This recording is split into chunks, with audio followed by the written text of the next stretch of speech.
It's your home for the first reaction and analysis after the Dogs play. This is DawgNation Postgame, brought to you by Sercheros, Royal Caribbean, Georgia Spa Company, Circle K, and the UGA Bookstore. Now here's your host, Brandon Adams. They say this place is supposed to be loud, but guess what? Right now, it's the quietest place I have ever been. Heartbreaking loss for Tennessee at home to Georgia for a 9th straight time. One question will rule the night. How about them Dogs? Thriller tonight as Georgia gets up off the deck after being almost left for dead in the first quarter, fights back.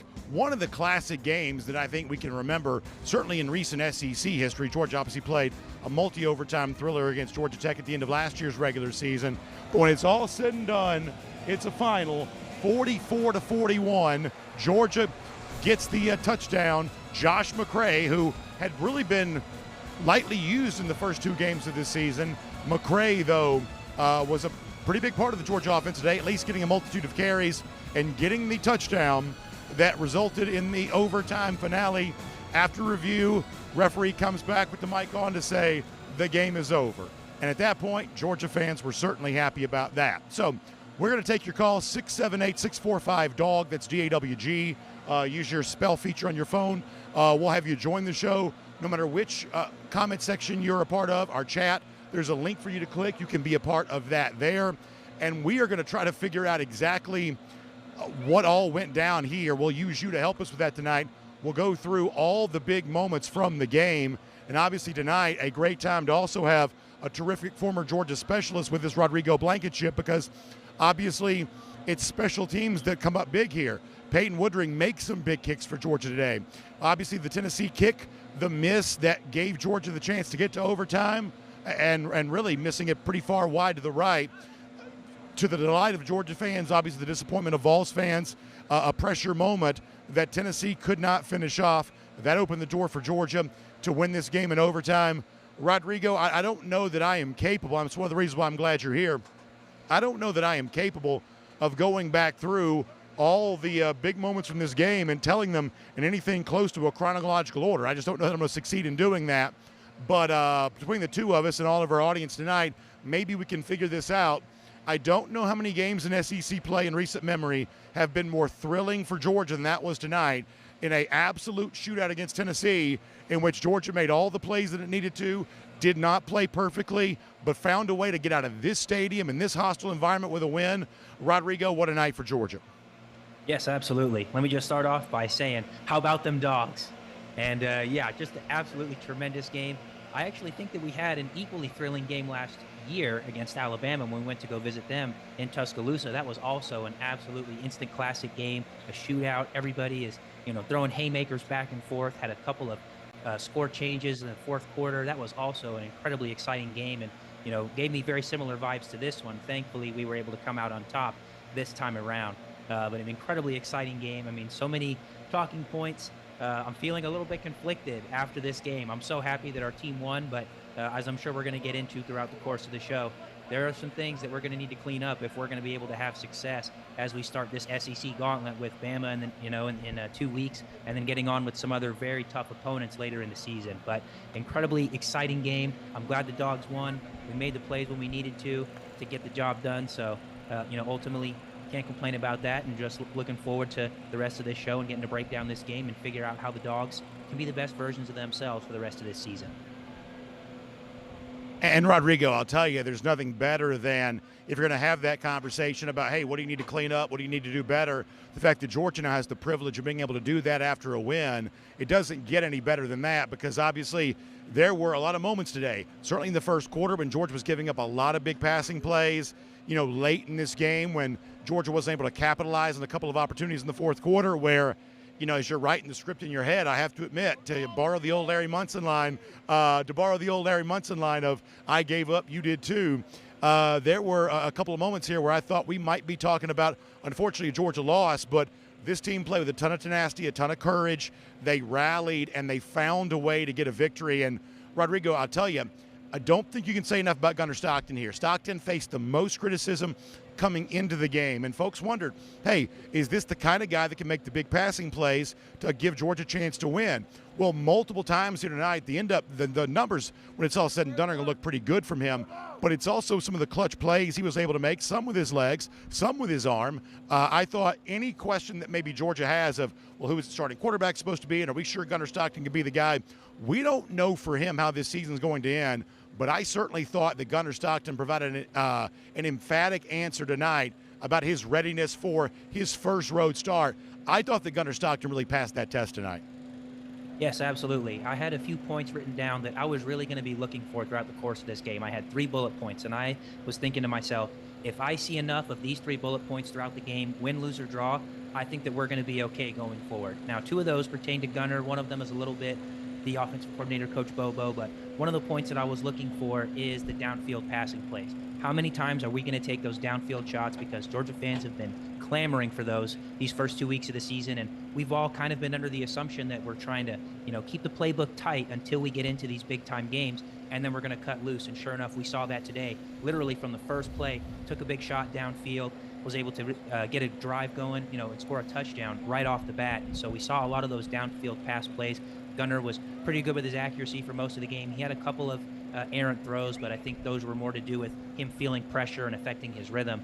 The downfield shots, he did really well today. I think I was really impressed by that. I hope that other Georgia fans will also be really impressed by that. And then that's also, on the play calling. And I think that we saw today that Coach Bobo really took the reins off today and allowed Gunnar to take those shots. So that was really nice to see. And then the other thing that I was looking for, at least that pertains to Gunnar, was the designed run plays. We saw in the first game against Marshall, there was a lot of designed quarterback run plays, and Gunnar was able to really hurt them with his legs. And I wanted to see that brought back for this game. We didn't really see a whole lot of that last week against Austin Peay. And so it was really nice to see Gunnar got his number called. We had a lot of zone reads in there, and he was able to call his own number or just straight, designed quarterback runs, whether it was QB power or QB draw. So it was really nice to see the quarterback run be reincorporated into the play calling. And as we saw today, Georgia was able to put up some big numbers when we have that really nice mixture and keeping the defense off balance. I think that's exactly right. I thought a couple of guys that came up really big for Georgia today. Obviously, early in the game, it's Zachariah Branch. He was doing it all day long for this Georgia offense. Colby Young had some big catches, including the big explosive to begin the game. And at that moment, when Tennessee marches down, they score, they make it look easy. At that point, this is a Georgia team, given the fact that it had some offensive issues, that was probably playing with some pressure right there. It's a very loud stadium. Rodrigo, you've been here before. You know that's true. It's a very loud stadium. Georgia needed to have an answer to that first Tennessee score, especially given how easy it seemed to happen. And then right off the bat, much the same way Tennessee was exploiting some of Georgia's cornerbacks, Georgia, I think, was going after Edmond a lot, the young man out of Milton and the Atlanta area who's a freshman, going after him and really getting that big explosive play that sets up for that first drive, getting that moment there. Obviously set up what was going to be a game in which Georgia was going to throw haymakers with Tennessee a lot, maybe more so than some Georgia fans were comfortable, but pretty clearly both these teams were swinging for the fences at time, and Georgia certainly connected on its share the same way that Tennessee was. Yeah, and, it was just really nice to see the Dogs be able to come back and answer in the way that they did. When Tennessee drove down the field and scored their touchdown, the first thing that I said to my wife was, hey, it could have been worse. When we came to Neyland Stadium 2 years ago in 2023, they scored a 75-yard touchdown run on the very first play to jump out to a 7-0 lead. So the fact that it actually took them 2.5 minutes this time, I was like, hey, this might not be so bad after all, And then, like you said, our offense was able to answer. We got an explosive pass play right off the bat to get us into the red zone, and then we were able to knock it in a few plays later. And that was a great answer to kind of let Tennessee know, hey, we're not going anywhere. You can throw a haymaker if you want to, but this team is ready. We're prepared. We're going to be able to handle the environment. We're going to be able to throw our shots as well, and you're going to be in for a 4-quarter battle. And sure enough, it was a 4-quarter battle and then some.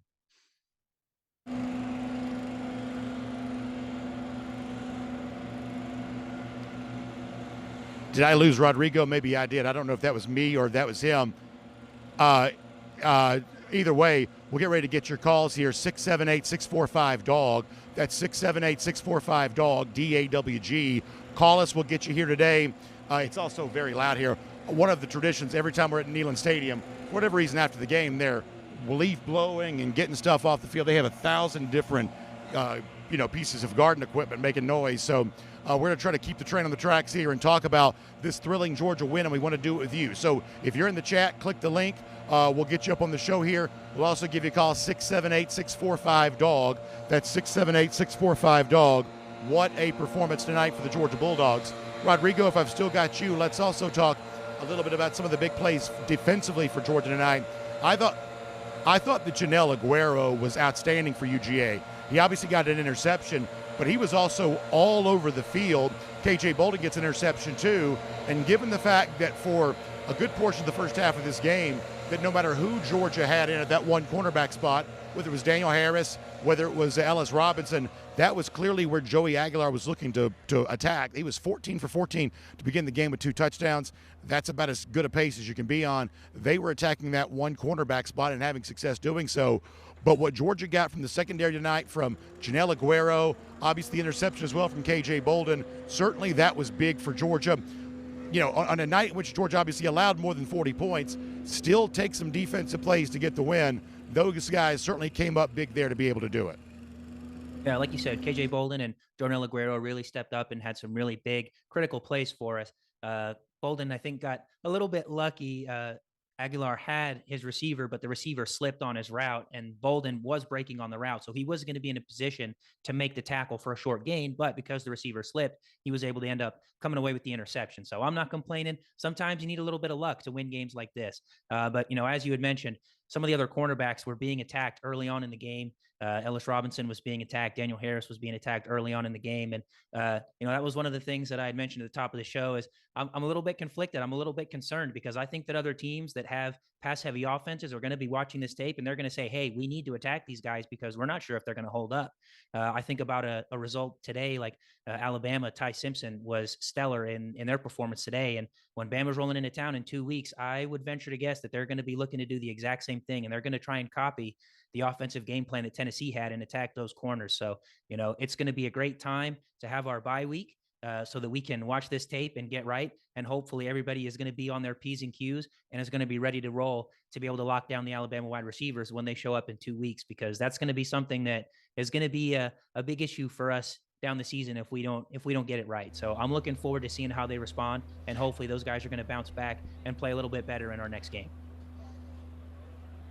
And the one thing I think it's good to keep in mind here, too, is, this is a Georgia team right now that only came into the season knowing it was going to play 3 true road games. So tonight, by beating Tennessee, you've checked that box off. Georgia's got 9 games remaining in the regular season, but only 2 of those will be truly hostile environments. One of those games is Mississippi State, which we're still waiting to find out exactly how good Mississippi State is, although they did just beat Arizona State last week in an upset. The point here is that while Georgia did not play perfectly, it did survive in a hostile environment, and the hostile environment, the likes of what it saw tonight, it's not going to see too much more this season, although Auburn in a few weeks will certainly be an example of that. Let's go to the phones here right now. Our guy Ryan Walker's in Philly. Ryan, what a night for these Georgia Bulldogs. A thrilling win in which Georgia gets up off the deck multiple times here. I know you loved it. What did you think about it?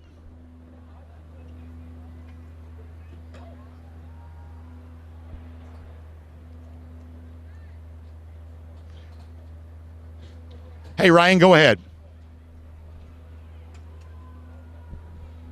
Hey, Ryan, you're muted. If you can unmute your phone, we'll hear everything you got to say here tonight. Now we got you. Go ahead. Look, I know this is a kid's show, but you know what? Got to take a quick shot, calm my nerves, just like everybody else in here. So, if you don't drink, I'm drinking for you tonight. I normally am not heavy, but with the way the game went back and forth, I'm glad that we got the win, because at the end of the day, BA, you said we survived. Here's the thing. You don't just survive a football game like this in a hostile environment. You put yourself in a position to gain momentum and confidence. So when you do go on the road in Auburn, you can say, you know what? I was tested already. I know that I passed this litmus test. Now we just have to clean up our secondary, as Rodrigo was saying, because here's the other thing nobody's going to talk about. We didn't get too much pressure on Aguilar in this game.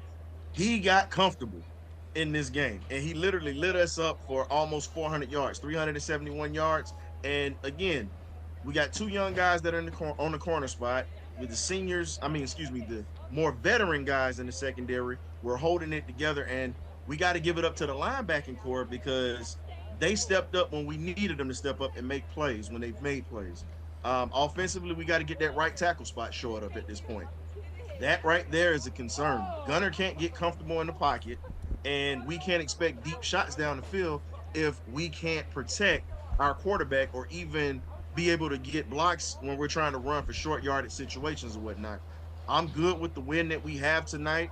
Got a lot of things to work on, get healthier. We got a week to sit home, as Rodrigo was saying. And we got to get ready for Bama because, again, Ty Simpson lit it up today. And we're in a situation where we have to get our pass rush right. And we also have to make sure that we get our coverage together because they do have some animals at that wide receiver. But I think we're a little bit better than they are. We just got a lot of youth on this team. And this is a great win tonight for the Dogs. So I appreciate y'all for having me on. And shout out to my guy from Illinois or whatnot who took it in for us at the end. That was worth the NIL investment. So I appreciate you guys for having me on tonight, and go Dogs. Go Dogs indeed, Ryan. Appreciate the call, and that's right. Josh McCray, who had battled illness at the beginning of fall camp, that seemed to be a setback for him. Did not see much of him really at all in Game 1, Game 2, but did get a handful of carries today, including the game-winning touchdown, and maybe that's a signal that he's ready to be one of those power backs that George can lean on. We also at times saw at least one snap. We saw McCray lining up as a traditional fullback. Remember, that's a role that Ethan Barbour had been in prior to his injury when Georgia showed that look, which is obviously pretty infrequently, but when it did show that look, it had been Barbour injured, and McCray get to do that here tonight. Rodrigo, Ryan also brings up the linebacker position. I'll tell you a couple of guys I think you get a shout out.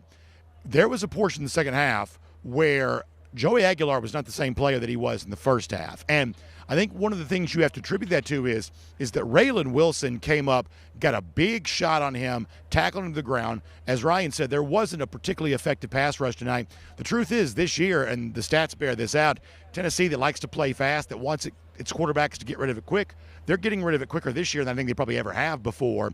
That's one of the things that Aguilar does well. But Wilson did get the one big shot on him, and I think for a while that caused Aguilar to go into a bit of a shell. He eventually shook it off and hit Brazel on the big long touchdown. They got Tennessee back in the game after Georgia taking the lead. But the big play from Raylan Wilson I thought was big.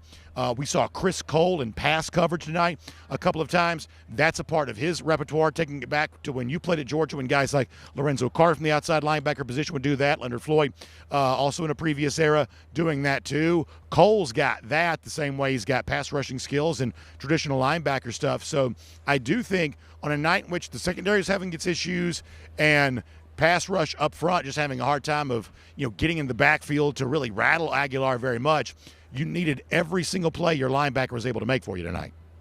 Yes, absolutely. I'm glad that we got to touch on the pass rush a little bit. As I mentioned, I had 3 bullet points that I was really looking for to see out of this team tonight. And the third point that I was looking for was QB pressure.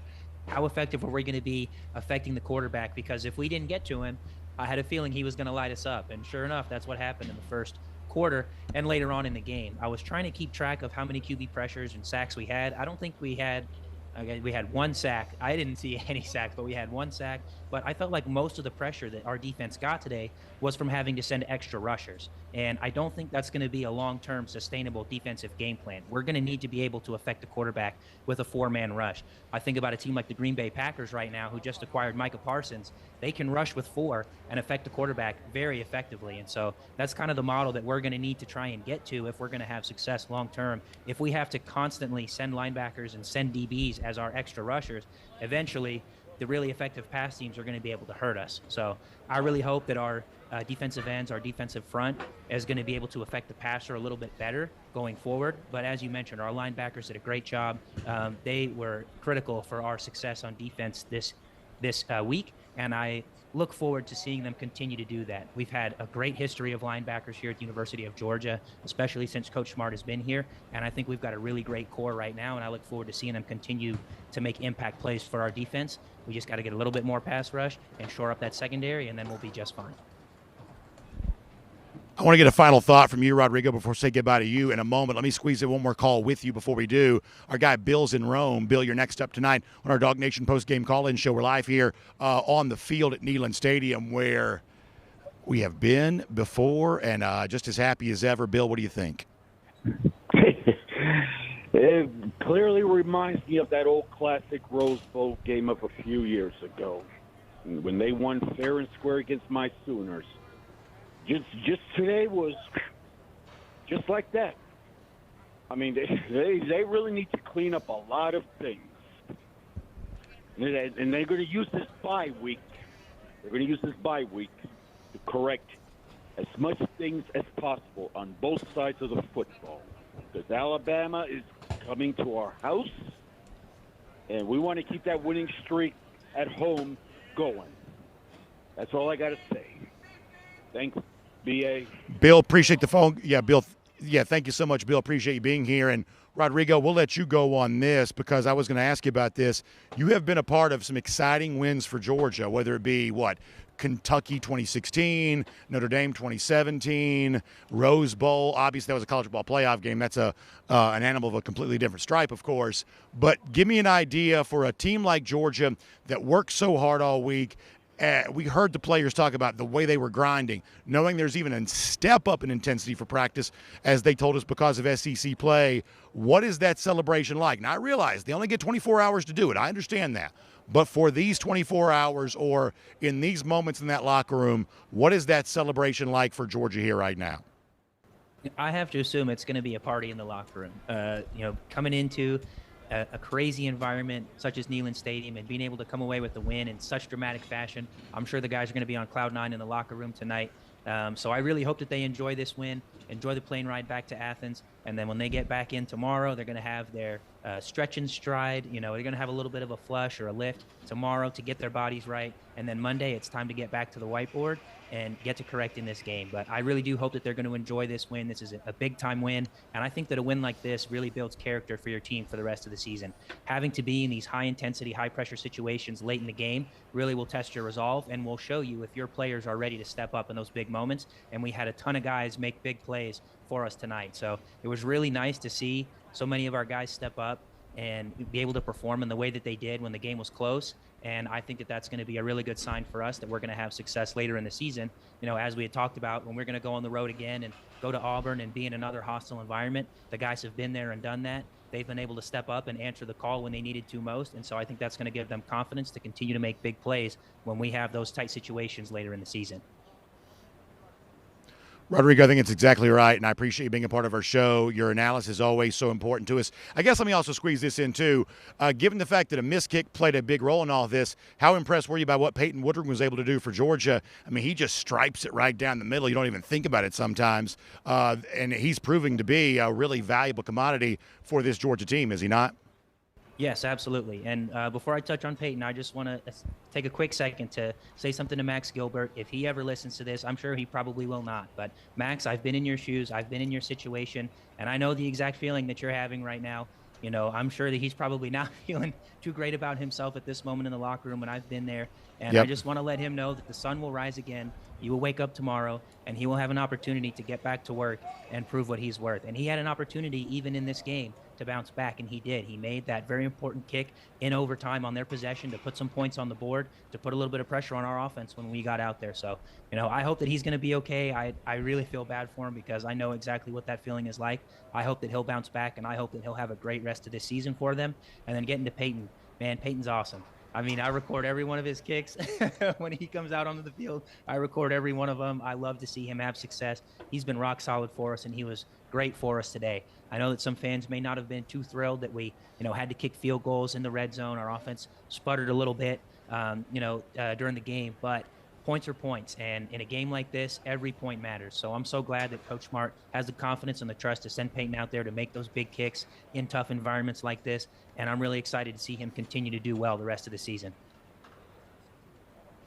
Rodrigo, well said. Really appreciate you being here. Enjoy the rest of the weekend. Feels great to be a Dawg here on this particular Saturday night. So enjoy all of that. We'll look forward to talking to you again next week, actually a couple of weeks from now, as Georgia takes on Alabama. Much needed rest coming up for this upcoming weekend. But we'll see you in a couple of weeks for the Georgia-Alabama game as the Dawgs try to keep it going and finish the month of September undefeated. Wouldn't that be a fun thing to think about? So, Rodrigo, enjoy it, and we'll look forward to talking to you then. Yes, sir. Thank you guys so much for having me. Go Dawgs. Go Dawgs indeed. Rodrigo Blankenship there. We're going to get back to the phones here on our DawgNation Postgame call-in show, give you a chance to react. I also want to say thanks to our friends at the UGA Bookstore who make all of this possible. And I tell you what, you want to be looking good right now going back to work?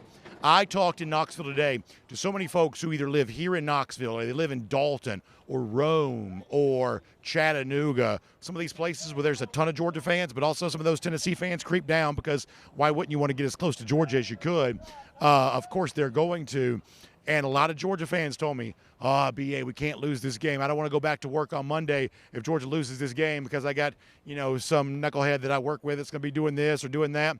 Well, guess what? You don't have to worry about that again this year because for a ninth straight time, Georgia's beaten Tennessee. That means on Monday you can walk in with pride, decked out in your red and black, looking good. The best place to get all the best-looking Georgia gear is right there at the UGA Bookstore, whether it's Peter Millar, Vineyard Vines, Southern Tide, now Onward Reserve. So many of those Nike coaches gear, of course. So many great apparel makers making the best-looking Georgia stuff. You can find that at the UGA Bookstore. 2 Saturdays from now, we'll be there for our DawgNation Postgame Show immediately after the game. They'll have autograph signings before the game. They always do. They have the customized shop now, which gives you a chance to get great-looking, personalized NIL jerseys, things like that. If you want that special touch for a Georgia jersey, you can get all of that at the UGA Bookstore, online at ugabookstore.com. All right, let's go back to the phones here. Jeff's in Arizona. Jeff, you're next up on our DawgNation Postgame Show. Jeff, thanks for being a part of the program. Glad to have you here. How about them Dogs? What'd you think about tonight? Man, so first and foremost, them Dogs as hell. Go Dogs. What I want to say, and maybe just to see what you're thinking, do you think that this Tennessee offense is the best offense that we'll see all year? Because they really impressed me. It's a good question. So let's work this together for a moment. So we had a caller earlier that mentioned this. Ryan Williams, the Alabama receiver, has gotten off to a slow start, although he had a very big game today. I think Auburn's a little bit hard to figure out. They did not play, I guess, great today against South Alabama, but I'm only basing that on having seen the final score, having not watched the game. So, and right now we don't really know how good Arch Manning is. He struggled again today. So it is reasonable to say this might be the best offense that Georgia will see all season long.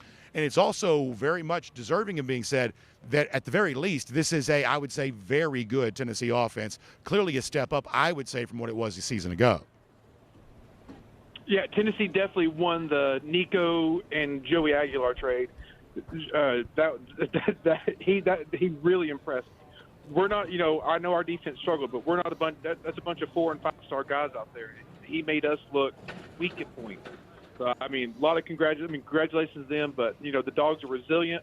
It was just a really good way to see. And like I said, being in Arizona, it's always nice to see the game 3 hours behind. Just kidding. Listen, I appreciate you tuning in and being a part of the show. Yeah, thank you so much. Glad to have you here. What a win for Georgia. And we're going to bring Jeff Sentell in a minute. We'll talk to him about it. We'll also get more of your calls, too. 678-645-DAWG. That's 678-645-DAWG. Or click the link in the chat. You can join us live. And I think that Jeff strikes a really good balance with his comments there because, listen, and we do this every day. Obviously, we're going to be talking Georgia football. And I promise, if you want to get to the issues that Georgia have with its offensive line, we're going to go there. Over the course of the next 2 weeks, I promise we're going to get there. If you want to talk about vulnerabilities in the secondary, probably hoped that one cornerback spot opposite Dalen Everett would have held up a little bit better today. Clearly, the Tennessee thought it could exploit it, and it did. We can talk about all of that. And we'll get there. I promise we'll get there on all of it. But I do believe, a phrase you hear me use a lot is, I consider myself someone who narrates the experience of what it's like to watch these games and be a Georgia fan. I think the appropriate narration of this experience right now, if you'll permit me to say so, is before you get to anything else of what did and didn't go right and what Georgia needs to work on and how it gets ready for the other big games it's going to be facing in subsequent weeks because the schedule obviously is going to stay tough now for a while. Before you get into any of that, I think what's actually most appropriate and most necessary to discuss is you got to pause, you got to reflect, and you got to realize that we watched one of the most exciting games that Georgia's played in SEC play in quite some time. And if you're Tennessee, I don't know that you leave holding your head all that much necessarily. You had your chances. You're clearly going to be a good team the rest of the season. 2 lost teams will make the college football playoff. Tennessee's going to have every chance to be able to do that. But before you get into any of the official particulars, I think you just got to appreciate that I'm pouring sweat. My stomach was in knots all day long. This was really one of the most intense, dramatic swings back and forth, just an all-time game. One of the most exciting, certainly when it comes to SEC play, I think, in recent Georgia history, obviously for a team that had a long stretch of blowouts for about 3 years in a row. This is a very different kind of game, but Georgia also showed it could win this type of game as well. Let's get Stephanie in Richmond Hill. Stephanie, you're next up here on Dawg Nation's Postgame Show live in the field from Neyland Stadium. Stephanie, how about them Dogs? What did you think about this win tonight? I'd say it was a little tough game. To be honest, I've never been to a Georgia game, but I always watch it from home because I always want to go to a Georgia game because, the Georgia Dogs are my heart. So, they're one of my best teams ever. But, throughout the whole game, I thought that we wasn't going to make it at first because it was, tough. I felt like my blood pressure was dropping, my heartbeat was dropping. And then Tennessee going back on us. I was like, oh, my gosh, we're not going to make it.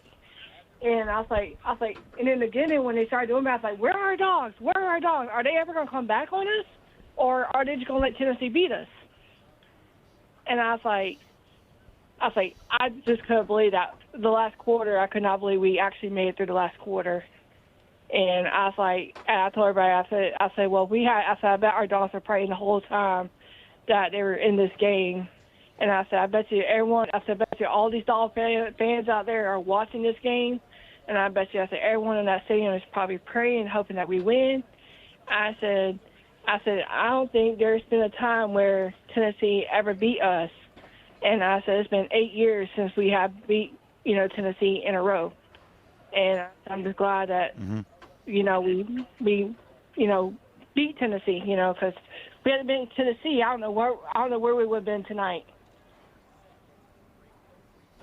No, that's exactly right, Stephanie. I appreciate the phone call. And I'm like you. I'm riding that roller coaster of emotions up and down just like you are all, night long. And when Tennessee marched down the field, scored the game's opening touchdown, and frankly made it look easy, these were the kinds of explosive passing plays that in recent games for Josh Heupel teams against Kirby Smart, they have not gotten. One of the reasons that Georgia has won, and frankly won with margin against Tennessee as much as it has, is because Georgia has eliminated the big passing plays. Well, today was not a day in which they were able to do that. Tennessee made it look easy on the first drive, and obviously given the fact that the Georgia offense had its questions, I think you did wonder how well Georgia would be set up to respond to all of that.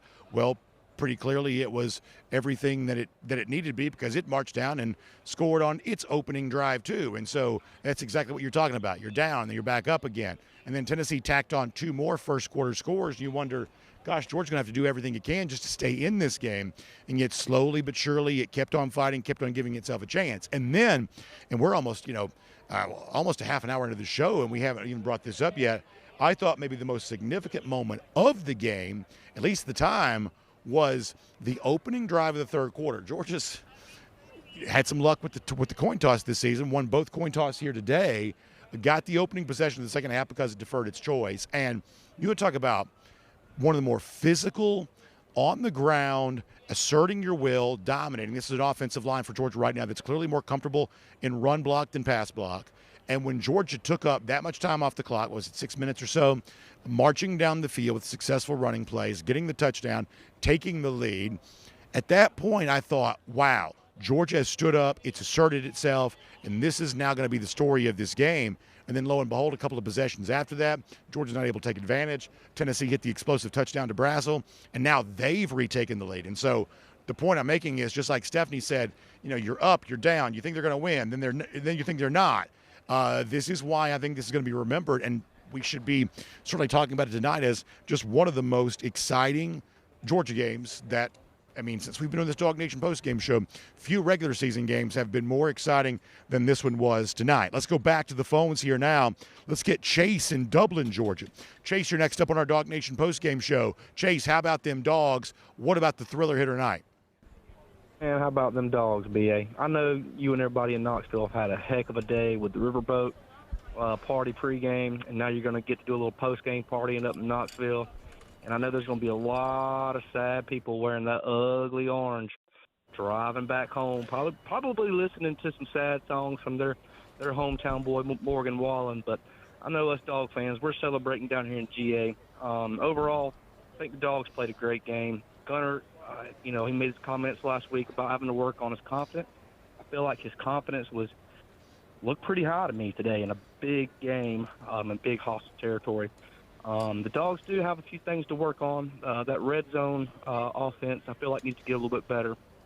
And obviously, the big talk on watching from TV was that right side of that O-line. But overall, I think we really just need to soak it up and enjoy this big win right here. This is a game that I think we'll look back on and say, man, this was probably one of the greater games that we've seen in our lifetime.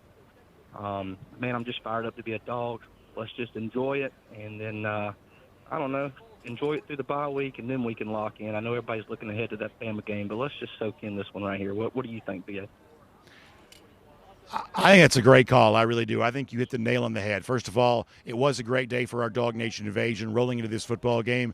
To think we get a chance to leave out of here in Knoxville. I got Jeff Sentell with me here right now. We've had some happy nights in Knoxville over the course of the last few years.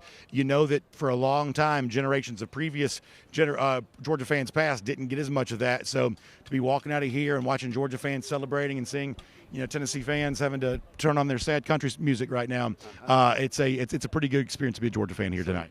B.A., you've been doing these shows for a long time. Two things are in my mind right now. Number one, I remember you this week. I don't know if I was on one of your programs when you were like, please, dear Lord, let us have a game so we can have a good post-game show. I don't know if you've said that a lot. And then the other thing, I almost want to knock on some wood here, sir. No lawnmowers yet, Oh, they've already been here. They've been so loud. The leaf blowers, the lawnmowers. They've been so loud. You've missed it. They were just absolutely just eviscerating us earlier. You had a pool and weed eater type yard maintenance segment. I got to tell you some of the things that were said in the post-game locker room. First of all, somebody asked KJ Bolden, they said, what'd you learn about your quarterback today? He's like, man, he is a dog. He has got the whole team behind him. I thought it was very interesting, kind of cherry-picking some of the most interesting things. Kirby Smart said, among many things, he praised Dontrell Glover. He said, I think we probably didn't deserve to win this game. He said, I think we kind of came in here and stole one. Those are the best wins right there. And then he was like, well, college football is like that, because he referenced one about 8 or 9 years ago where Tennessee stole one in Athens, Georgia as well. There's a lot of things, Brandon. I think one of the things that really there's so many stories in this one, but we're literally, let me tell you what the sidelines is looking like. Everybody's looking around, and all the security personnel here, they're like, you guys are about to get stormed on. They're like, the storm field's actually about to happen. And then all of a sudden you went from that, something like Larry Legend Munson would say, we saved ourselves or whatever.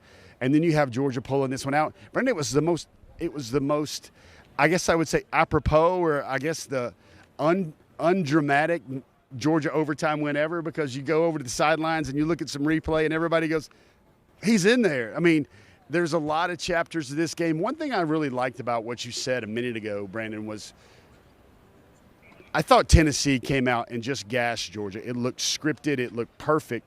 But I thought Kirby Smart's interpretation of his brand of football was the first drive of the second half, where Georgia was like, no, this is the way we go down methodically, and we batter you, and we come in here and we come away with a win. I think that was I don't know what your callers have been like. I don't know what the tone has been like, Brandon, but I didn't think we'd walk out of Knoxville here with maybe fewer questions about the offense outside the offensive line than maybe seeing a defense get extra crispy tonight. Yeah, we'll talk about a lot of that. Obviously, Gunner Stockton's going to be our ServPro Gameball tonight. I think that's well-deserved for him. I thought he played an outstanding game. This is one I think our voting audience got correct. So here's what we're going to do. We're going to roll through a bunch of calls. We have a whole lot more for you. Jeff Sentell going to hang out with us, too. Let's jump back to him. We're trying to get through as many as we can here over the course of the next few minutes. Joseph's in Griffin. Joseph, you're next up here in the DawgNation Postgame Show. Joseph, how about them Dogs? What'd you think about this one here tonight?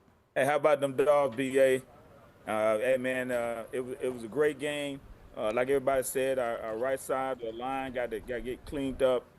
Secondary got cleaned up. Like Hot Rod was saying, we got to get more pressure with four people instead of bringing exotic blitz packages and everything. But hey, I'm going to enjoy this game, and we got, like I've been saying, enjoy this time right now, because we got to get for Alabama in 2 weeks, and I know they're gonna go in the lab and get things right. Kirby normally does that, but we definitely got some work to do. But enjoy this game, and no running on the field tonight. We cancel that out. So go Dogs. I love it. Go Dogs, Joseph. That's well said. No field storming tonight. That got canceled out. And, you know, Jeff, listen, I grew up, not to go back to my childhood here, but I grew up in an era in which Georgia's losing 8 straight to Tennessee, and that's miserable. You just wanted to win one of those games so bad. And, listen, there was a time for me as a Georgia fan, as a much younger Georgia fan, where that just seemed almost unimaginable. And now to think that Georgia has a longer winning streak against Tennessee than Tennessee had against Georgia back in that time. 8 straight then for Tennessee, 9 straight now for Georgia. And the fact that so many of those happened in Neyland Stadium, and I guess in roundabout, fashion, this one's much closer than the previous ones have been, but I don't know that I'm any less happier now than I was when we were in 2023 or 2021 or 2019. I just think the proper context is really important to understand. This doesn't happen for anyone as frequently as it's happened for Georgia. And we are going on a ride with these Georgia Bulldogs that's never going to last forever. It's just not going to. But when you see this win tonight, when they pull it out, and maybe Kirby, we'll hear from him later on, maybe he does say, hey, I'm not sure we deserve to win this necessarily. But when you can find a way to win the ones you don't deserve to, then that gives you a chance to do some really special things with some of the others. And it's just nice to know that this magical ride that we've all been on as Georgia fans, it's just nice to know that it continues.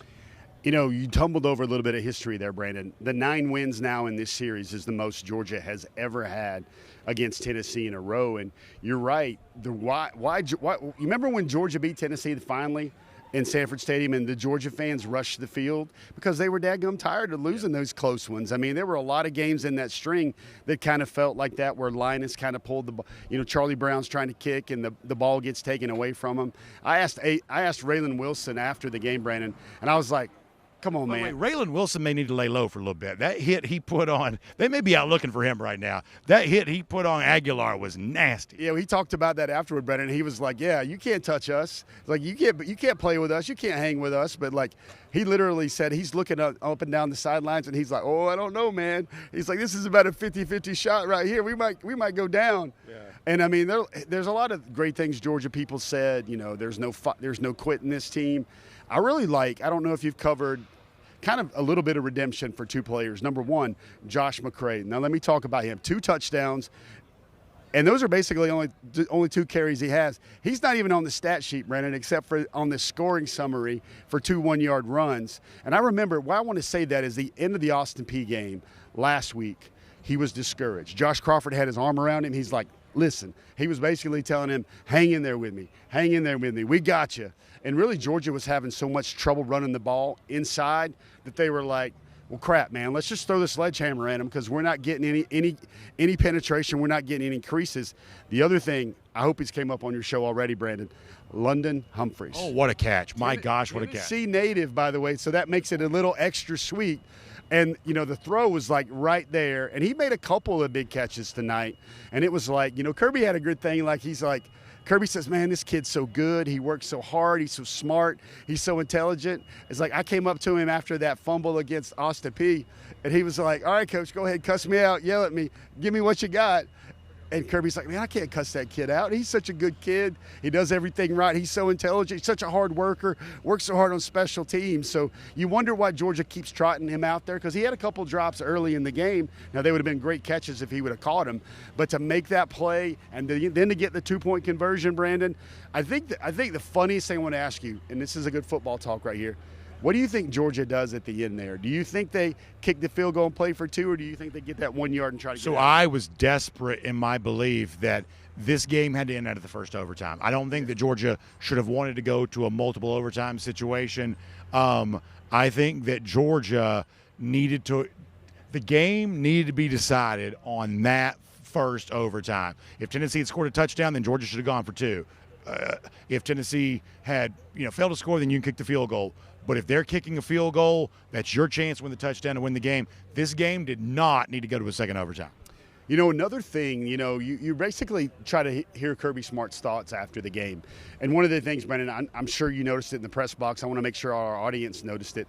I think Georgia was on their 4th and 5th tackle at some times in this game. Ernest Green out, like Monroe Freeling was out. You try to kick out Michael Uni. Hughley played. Hughley played a little bit, and you're just sitting there trying to find a guy. And Kirby's like, man, we're down so many tackles, man. It's really hard.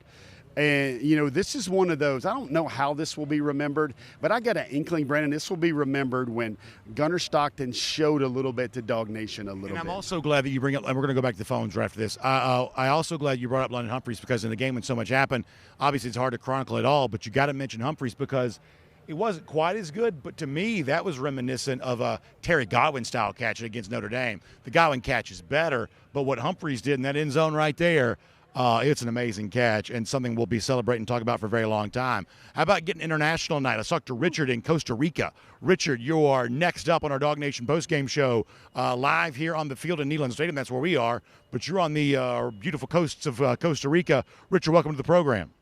Hey guys, glad to be with you. Nothing better to be at a Bulldog on Saturday night, just making sure people in Central America heard me loud and proud. Every team has to go through, as Thomas Carlyle might call it, a bathymatic fire. I think they survived, but Tennessee may have done us a favor by waking our defense up, showing us where the secondary can improve. On the defensive side of the ball, I think you take away the lessons to be learned and then see what we do with it in the next couple of weeks before Bama. On the offensive side, I wanted to maybe just mention to get Jeff's perspective on this. When you look at really the contributions, you had Branch and Young earlier in the game making huge contributions. And then you've got at the end of the game, the Humphreys catch, like you mentioned, and McRae coming through with the game winner. All 4 of them coming through the transfer portal, all 4 of them showing how important it is to pull people from other teams from a recruiting standpoint and not just out of high schools. Yeah, it's a great point. I appreciate the phone call. Enjoy your time in Costa Rica. What a great celebration that must be there. So the point is about the transfer receivers, that Branch, Colby Young, London Humphreys, the receivers that made big plays for Georgia tonight were guys that had been accessed to the transfer portal, that Georgia using that extra leverage for bringing in talent. And obviously the transfer receivers really paid off tonight. I think also just the threat level, Brandon, they gave, because I believe Georgia, if I'm counting correctly, had at least 60 yards in pass interference penalties, where Tennessee was like, and that's where that's another transfer. Noah Thomas was big on those. And those don't show up in the stat sheet, and you saw the stat on the screen a moment ago of who Georgia's leading receivers were. I'm still waiting for Noah to have his breakout game, but he drew a couple of penalties tonight, and those were big plays in this game too. I thought it was really important how, Georgia tried a little bit to eliminate narratives out of the box. Georgia was like, Tennessee just scored. And I don't know, I think one of the better stats floating around the web this week was that Tennessee and Josh Heupel have scored on their first drive against Georgia every year that these two teams have 6 played. straight years now that Tennessee scored first against Georgia. Yeah, and what was the most that a Josh Heupel team had scored against Kirby Smart? Maybe 17 points, and they go bonkers today with a lot more than that in the first quarter. But I thought, yeah, it's a good point, because when's the last time you see Kirby Smart defense give up 21 points in any quarter? Mm-hmm. Usually we're talking about games for Alabama last year, but nonetheless. Oklahoma maybe, but it's very rare occurrence. And I thought Georgia, right out of the box, throwing it to Colby Young to say, hey, yeah, we got some toys. We can throw it downfield. Let's eliminate this narrative about vertical strikes. One of the things Kirby said about Gunnar is the +1 in the run game they're going to have to take advantage of. Kirby Smart was very forthright. He said basically, for us to be the team we are, we're going to have to be able to run the ball and run the ball well. And Georgia ran for 200 yards tonight, Brandon, but it's still not the type of the run game that they love. And I want to bring up one point, Brandon. This story of this season so far, whether it's the good or the bad, has came down to 1 yard. And it's Georgia trying to push the ball across 1 yard right in the red zone. We saw those snafus against Austin Peay. And then we saw Georgia at the end with 2 1-yard shots to win the game. We're going to try to go through as many calls as we can. Let's get Derek in Albany. Derek, you're next up here on our DawgNation Postgame Show. We're at Neyland Stadium. You're checking in tonight. How about them Dogs? What did you think about the win? How about them freaking Dogs, BA? Yes, sir. I think it was a pretty decent game all in all. I think with the O-line, I think they got to be a little more consistent. I think that's why Gunnar Stockton, he don't want to sit back there as long, because like some plays they blocking good, some plays they aren't. And I know you don't like to toot your own horn, BA, but you called for KJ Bolden to get a interception, and he got one tonight, baby. He got one. All in all, I just say we just see this team growing up before our eyes. That's all. That's exactly right, Derek. I appreciate the phone call and appreciate the shout-out on KJ Bolden. I was certainly happy to see him do what he was able to do, because obviously that came up big for Georgia. He and Janelle Aguero, we spoke about earlier, that play from those guys in the secondary, and really some from Dalen Everett as well, certainly helped them overcome some challenges they were having there. I appreciate the shout-out from you on that. How about here in Tennessee? How about Derek in Tennessee? You're next up on our DawgNation Postgame Show. Derek, how you doing?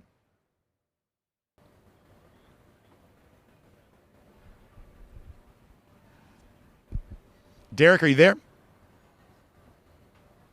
right, let's try Randy in Tifton. Randy, you're next up. Randy was on our DawgNation cruise. You know Randy's about to let him have it. Randy, how about them Dogs? What'd you think about tonight? Randy, you may be muted too. Hey, Randy, unmute yourself real quick if you can. Go ahead, Randy. All right, tell you what, I want to do this. We'll see if we can get Randy unmuted. I sure can, Randy. Go ahead, buddy. Okay. Let him have it. Okay, before I talk about the game, BA, I want to talk about the riverboat invasion today. That was so fun. People need to go on it one time to experience it, because it's something they'll never forget. But to the game, BA, I'm wore out, because it was a roller coaster. You know, our defense normally don't give up big plays like that. But for us to come out and win, knowing they wanting to storm the field, and now they at their house singing good old Rocky Flop. You know they're crying in their tears. But you know what? Imagine what it's going to be like in 2 weeks when Alabama comes to Athens and they get to come when Kirby's at home. We ain't on the road. We ain't at a neutral site. And it's going to be all Dogs. I'm wore out, BA. I had a great time on the DawgNation invasion today. And I'm wore out, but go Dogs, baby. I love it. Go Dogs indeed, Randy. And we talked to Randy in Tifton there, who said he's worn out. Listen, Jeff, I'm going to tell you right now, I'm worn out too. We're just trying to do, at least I am, everything I can to remember all the big plays in the game and make sure we get through that. Pouring sweat. I can promise you I'm worn out right now. Let me give you something. I don't know whether you're going to feel sentimental about it or you're going to feel like, oh, poor thing. I'm walking out here to join you on the DawgNation Postgame Show, right? There's a group of Tennessee fans that are standing at the spot where Mr. Gilbert tried to make that game-winning field goal, right? And all of them are sitting there doing that, and they're trying to do through the motion and the follow-through, just imagining that ball go through the uprights. And I guess that's what makes SEC football so special, because it does jerk at the heart. It does jerk at the heart. Is it good hearing from all the dog people on the show tonight, especially Randy, but like, I don't know if we'll forget this one, but Kirby Smart, he doubled down. What do you think he said in the post game? He said, "Tough to win on the road in the SEC, man. Tough to win on the road in the SEC." You get another example of that tonight. All right, so if you're on hold, stay right where you are. 60 seconds, quick break. We're going to thank a couple of our sponsors. We're going to jump right back to phones. And you can tell I'm going rapid fire right now. So we're going to try to get as many calls on the air as we can. We'll hear from Kirby Smart, what he had to say after the game. Some more fun and surprise on the way, too. You never know what we might do. But it's all on the way, including your calls. Give me 60 seconds for a couple of ads, and then we're going to jump right back to it 1 minute from right now. If you're on hold, stay where you are. Big games deserve big meals, so let Sercheros make it happen. It's friendly Tex-Mex, served fresh every day. Sercheros Catering can handle the crowd, so it's perfect for your tailgate or watch party. Order online, pickup, or delivery. Sercheros is Georgia grown with over 30 locations throughout the state, bringing you fresh Mex, bowls, burritos, tacos, and more. With over 25 fresh toppings, customizable just the way you like it. So find a location near you at Sercheros.com. That's Sercheros.com. I get it. We all want to do our research online before buying anything. But if you're in the market for a hot tub, trust me, you'll be glad you came into Georgia Spa Company to see their inventory in person. You just got to get your hands on them, see them, envision which model will fit your home and your lifestyle best. Talk to one of our consultants who, I promise you, will bring up considerations you never thought to consider. I'd also recommend taking a test soak. So come on into Georgia Spa Company. I promise you'll be glad you did. If you're thirsting for It's Only Tuesday, that meeting should have been an email, and really need something to go your way level of refreshment, we definitely have that. When you're feeling the heat, Circle K makes your day. This is DawgNation Postgame, brought to you by Sercheros, Royal Caribbean, Georgia Spa Company, Circle K, and the UGA Bookstore. Welcome back, everybody. We're live on the field here at Neyland Stadium. Georgia gets the win, 44-41. We're reacting to you right now. Got Jeff Sentell hanging out. Of course, I'm Brandon Adams. We're going to jump right back to the phones. We promised you we would. But Jacob's in Columbus. Now, I know in a few weeks, that's a big one for everybody who lives in Columbus as Georgia travels over to Jordan-Hare Stadium. But tonight was a big one, too. So, Jacob, what you think about this big Georgia win? Awesome. Look, Brandon, first of all, I got a few things I want to say. I wanted to say I listen to you every day, DawgNation Live. Well, I don't listen to you live, listen to your podcast. But number one, what a clutch throw from Gunnar Stockton to London Humphreys. I mean, I wasn't expecting. I was just looking for a first down, right? And they go for the jugular, and I mean, what guts and what clutch. So later on in the season, when we're looking at a 10-11 win season, that's going to be one of the biggest clutch plays of the season right there, first of all. Number two, what about that run in overtime? That reminded me of Sony Michel. All we were missing was the touchdown, right? So Sony Michel running for that touchdown in the Rose Bowl. I was like, I got up off my couch. I was like, we're going to score, touchdown. But got caught just a little bit short.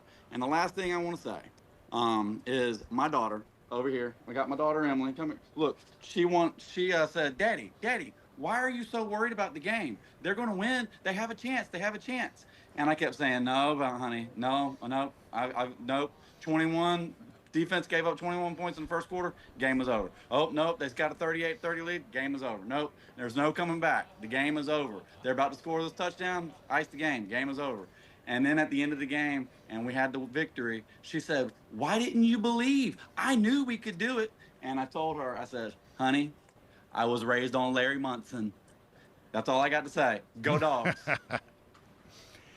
Go Dogs, indeed. We all need to be more like Emily there, who never stopped believing. That's great stuff. And I tell you, I'm glad that Jacob brought this up, too. He's not the only one I've heard say it, but he's the only one that said it on our show. So, Jacob, that was a very good call. The Nate Frazier run in overtime, reminiscent of Sony Michel Rose Bowl 2017.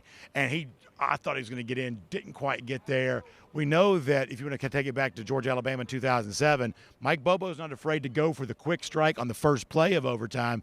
This time it was a running play. I thought Frazier was going to get in, but it was almost reminiscent of the Michel run that won the overtime game against Oklahoma. I think it's interesting right now, Brandon. We were having the discussions on the sidelines, a bunch of folks, about trying to figure out who Georgia's best back is right now. I think Frazier gives you a lot of burst. You know, if you ask me, through most of this game, through the first three games, I really like what Chauncey Bowens gives you. I like Bowens, too. He gives you great pass protection, can catch a little bit. He runs hard. And then you've got, Dwight Phillips, who made an explosive play, made a sizable gain. Then he goes down a little bit, but then he jogs off. I mean, they do call him peanut, not walnut, not chestnut. So, like, he was a guy that you get him a lick, he's gonna not be the most durable back. But then you see, where does McCray fit in right now? Maybe he's the answer to Georgia's goal line, short yardage problems. Because if we're speaking honestly about the Georgia football team, that's probably the biggest wart on the team right now, is their inability to score in the red zone when they should be able to push the other team out of the way on multiple shots, short range. Yeah, a couple of those second-half drives after the big monster drive to begin the third quarter, oh, my gosh, lost opportunities, and they were just, that was just sticking in my craw. but somehow Georgia still found a way to get there. Austin and Blaxley, you're next up here. I should say Baxley, excuse me. Austin's and Baxley, you're next up on our DawgNation Postgame Show tonight here from Neyland Stadium. Austin, how about them Dogs? What a win for UGA. How about it, man? It was a great game. Great first half from them, half of first half from them. We bounced back, like you said earlier in the week. They was going to throw some punches. They was going to throw some haymakers, but we just had to weather the storm. And, man, if we didn't do that, shout out to Gunner Stockton. Great throw at the end of the game. We caught a little bit of a break by their kicker missing a field goal. But, hey, man, we'll take it any day of the week in Neyland Stadium. How about them Dogs, man? How about him? Great phone call. I appreciate it. Georgia fans obviously happy tonight. Let's keep it going here. Speaking of Georgia fans who have to live around some Tennessee folks, that's true sometimes up there in Cleveland, Georgia. AJ, how about them Dogs? What do you think about this Georgia win here tonight? How about them Dogs, BA? Hey, I'm probably going to have an unpopular take here, but I'm going to give Mike Bobo some roses. Man, to be down to a third and fourth right tackle, a true freshman at right guard, and to protect that thing and a hostile SEC environment and come out with a win. Thought he had a great night of protecting a side that was really, really hurting, especially with Juan and Ernest couldn't go early in the game. And go Dogs, great to be 3-0 and great to beat the Volunteers. Great to beat him indeed. That's a great phone call. And Mike Bobo comes up, and honestly, look, Georgia had some major protection issues tonight. They were having a hard time blocking it. And it's hard to get a passing attack going when you're just, you have a rotational, kind of a revolving door at right tackle. And, there are some issues even apart from that probably were not injury related, if we're being completely honest. And yet Georgia still found a way to score 44 points here. 37 in 38 in regulation, whatever it was.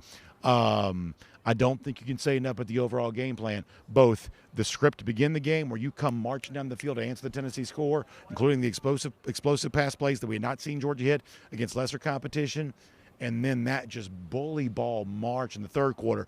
And I thought that lead might hold up, and it ultimately didn't, and that was devastating. But Georgia just kept answering back. They just kept answering back. Let me ask you a question among friends here, Brandon. What was the moment when you were like, and I know you can give me a great minute-and-a-half answer about the Dogs, never give up, Kirby Smart teams have shown you that.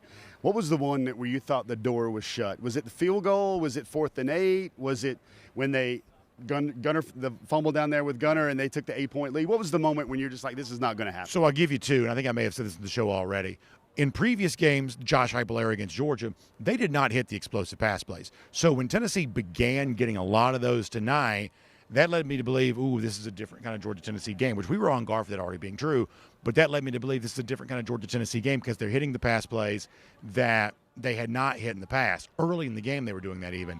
And the second thing is, when Georgia took the lead in the second half, at that moment, I thought they might have the lead for good. And then the Brazel touchdown catch, the big throw by Aguilar, who he spent a lot of the third quarter playing pretty shaky. And he was definitely getting rattled. And then he finds his footing again to hit the long, almost 50 yards. It's 43 yards, I think, in total, 40-plus yards at least.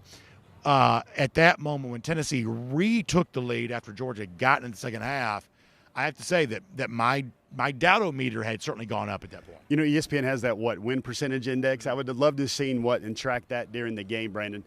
First of all, I'm going to eat a little bit of crow here, a big bowl of crow. I didn't think this game would be this close, Brandon. And Tennessee came out a different football team. If somebody would have told me Joey Aguilar, who really had basically App State experience with playing one really big team in Clemson a year ago, 14 for 14, Brandon. And Mr. Brazel, I'm glad you mentioned him. Do you know he had 6 catches for 177 yards and 3 touchdowns? You know what I thought of? I thought this is Georgia trying to cover Ryan Williams again with all these shot plays. And, Daniel Harris at one time gets turned around. Another time, Ellis Robinson has to wait on a ball. He runs over him, and he still catches the ball.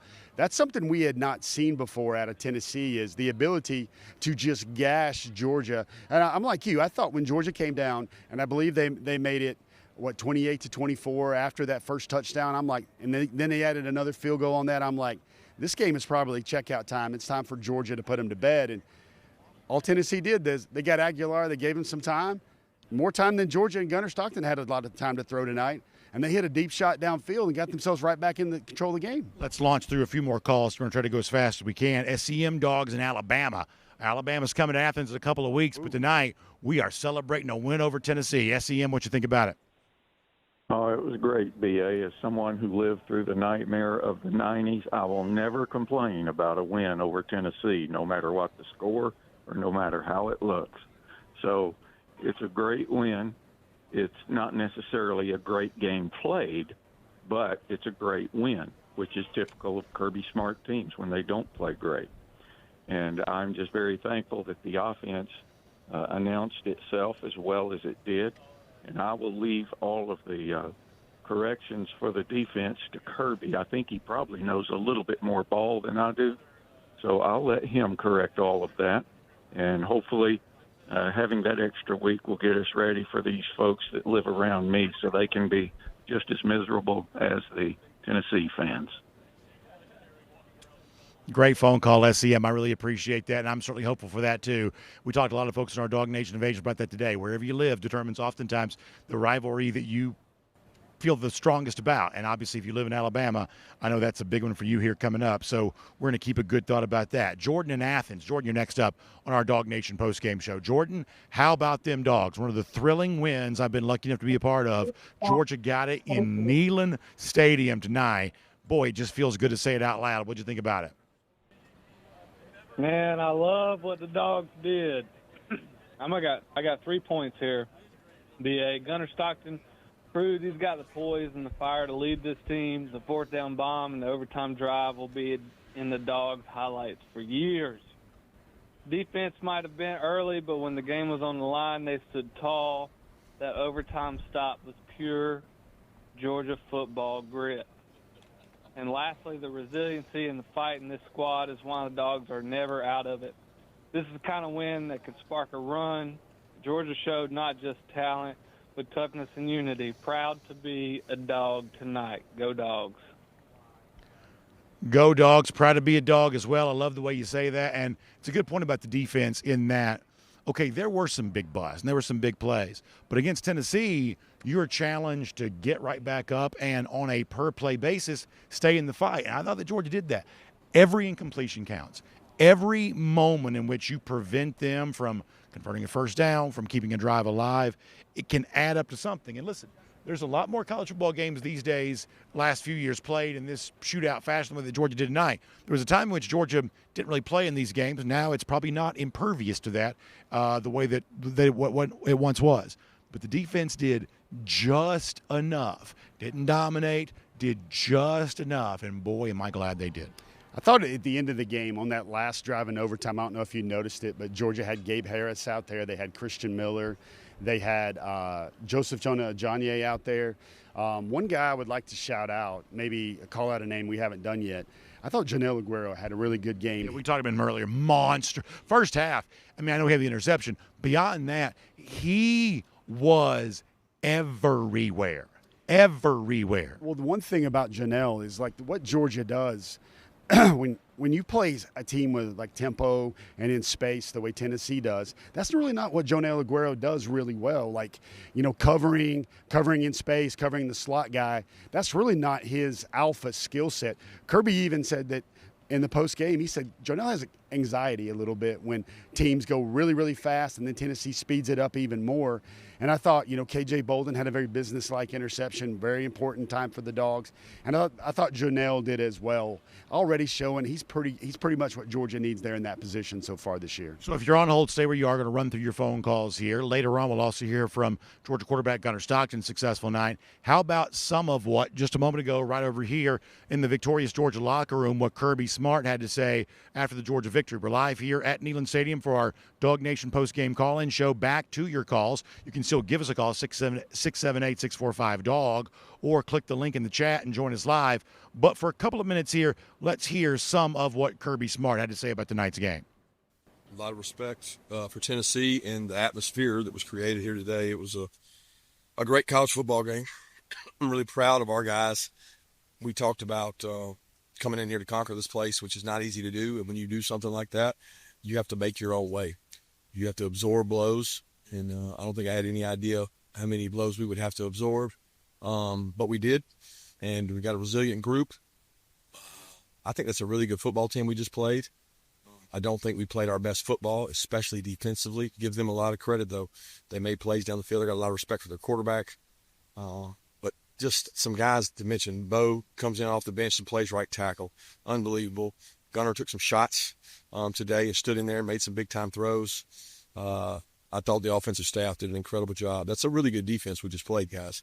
And they outside of probably 2 drives in the second half where I felt like we stalled out, they did unbelievable. They kept them off balance, off tempo. Mike and them put a great plan together, a couple special runs that we had not run that really helped us. So just all in all, a great game. But, you know, I feel almost like you have to apologize because I don't think that we should have won that game. I thought they outplayed us in a lot of ways. But that's the way it goes. I mean, I've had one against them about 9 or 10 years ago that certainly went that way. So it comes and goes. Just resiliency, man. He's so tough. I mean, he takes shot after shot. You know, I thought he did a good job with the run game. I'm talking about his run game. It saved us on a couple third downs. In the red area, he made a couple runs. That +1 run game can be big for us if he can protect himself. I thought he grew up tonight. He grew up a lot. Like, he stood in there, and the fourth down throw he made was really good. And protection was better. I still want him to trust the pocket and stay in there, but, you know, that's who he is. I think we're going to evolve with him where we can scramble and make some really big-time plays. He'll keep his eyes downfield when he scrambles. I think that's really interesting to hear Kirby Smart say that Gunner Stockton grew up tonight. I certainly felt like he did. It's obviously he started a college football playoff game, but I think you could ask any quarterback the pressure of starting a CFP game and a not quite full Mercedes-Benz Superdome because of what they were dealing with. You remember that in New Orleans, or this game tonight in front of more than 100,000 people. I think the stakes in the building probably feel higher here because you've got all these people in this, you know, erector set of a stadium breathing down your neck. The fact that Stockton thrived in that, I think it's amazing. You know, Brandon, I know people watched it and experienced it real time, and I'm not going to need to go Carnival Barker with lots of hyperbole, but what Gunner did right there with pass protection issues, and I think it takes Georgia maybe 3, 4, 5 minutes, and they go the length of the field, down 8, have to get 8, converting fourth downs, have to get the 2-point conversion. In front of this, I think the decibel levels got up to about 133. I noticed it on the field because they got their Geiger counter for that right there, Brandon. I'm of the belief that it doesn't get harder than that in the SEC than what he did just there. And I think he's only going to get better and learn from that. I think that's exactly right. Also, one of the things that I like is, so we're going to have to get ready to wrap up here in just a couple of minutes. So let's do this. Let's bounce through a couple of phone calls. We're going to have to wrap up. And what we'll do is we'll show you some highlights here in a moment. Let's try to get a couple more from folks who've been holding on. Isha's in Texas. Isha, you're next up on our DawgNation Postgame Show. Isha, go ahead.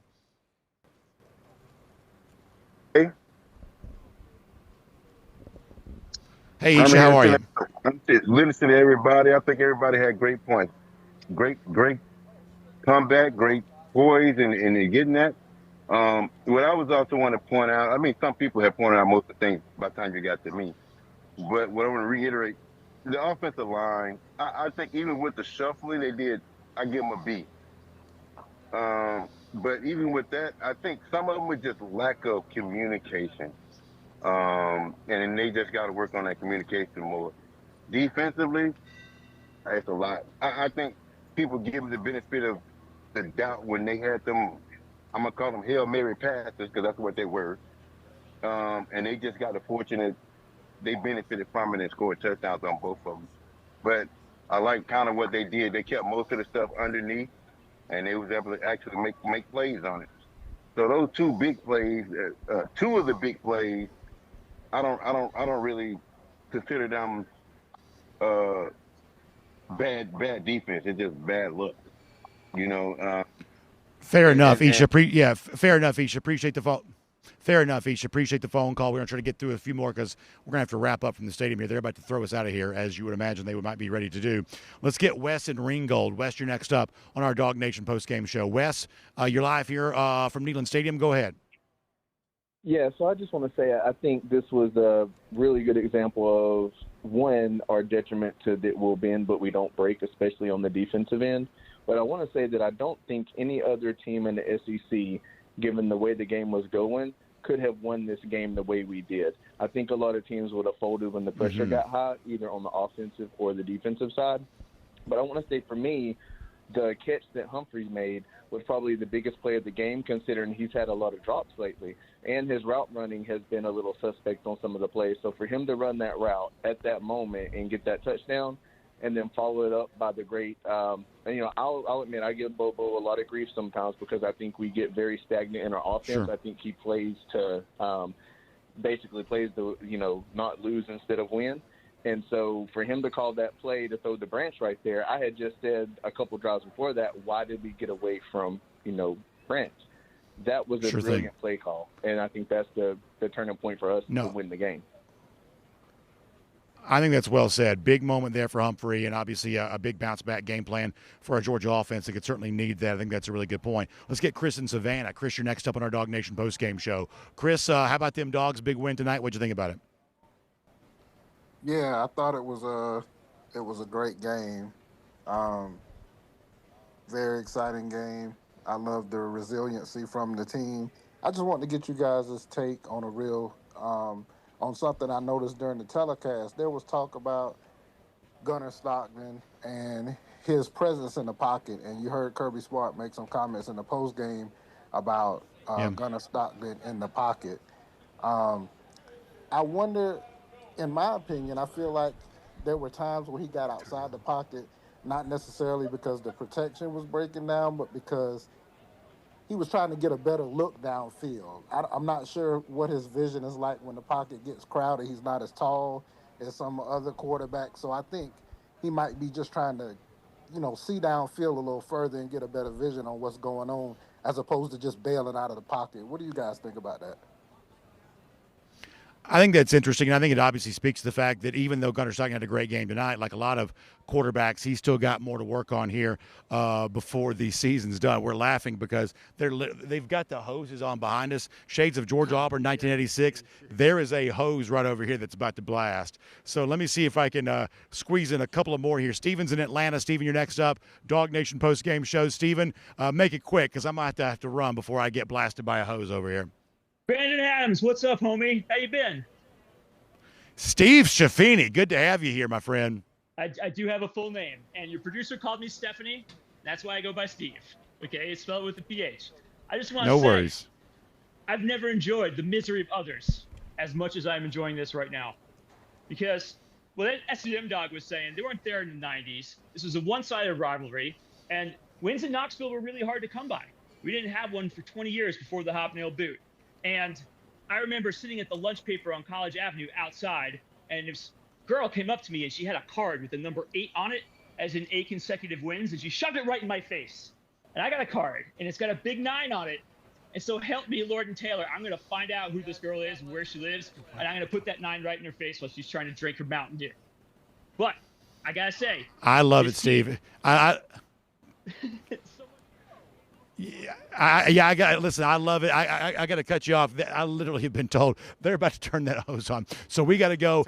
Hey, big thanks to Royal Caribbean, cruising around the SEC. We're going to be cruising home after a big victory tonight. Jessica Slater watching that DawgNation cruise. We'll see you there for that. You want to see the highlights of this game? We normally show them to you. You can go to the DawgNation YouTube page and see that. 9 straight feels so good. If you're on hold, we didn't get to you. I'm sorry. We'll talk to you throughout the week here on DawgNation Daily. Thanks for being here. What a night.